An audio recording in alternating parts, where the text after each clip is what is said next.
So, a spiritual tip from me. I want to talk about a term that I coined. It's called practical positivity. I'm sure I'm not the first one to say that word, but I kind of want it to be like a flow with Chica word and energetic lottery to be like a flow with Chica word.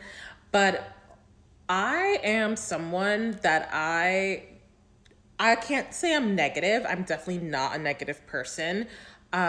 Because obviously I handle my shadow and I deal with my like more shadow energy.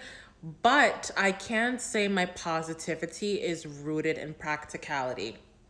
And when going in your spiritual journey, it's so important to balance, right? I've seen people literally like their car blows up and they're like, "Oh, it's okay. Like the universe has my back." And it's like I think thinking like that is very positive, but is it practical? Right? So in my like life, how I will look at it is like, okay, how can I avoid this situation?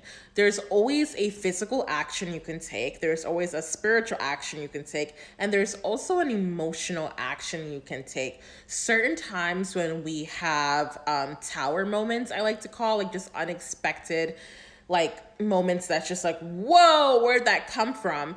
Yes, you can think positive, like, oh, this is gonna be okay. Like, yes, things will resolve, but it is time to kind of sit back and say, how can I avoid this happening?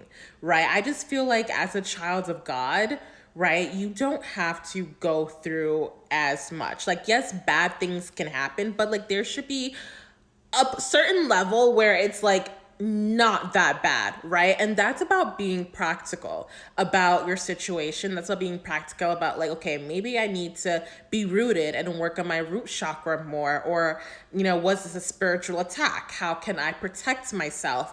Because I'm just all about life being smooth. And I think that oftentimes when people are on their spiritual journey, they can have all this insight and all this light and love within, but their life is kind of showing not as much light and love.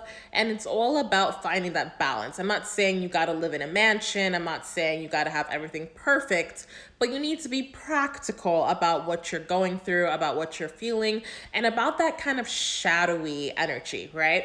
So that's it for today. Bye.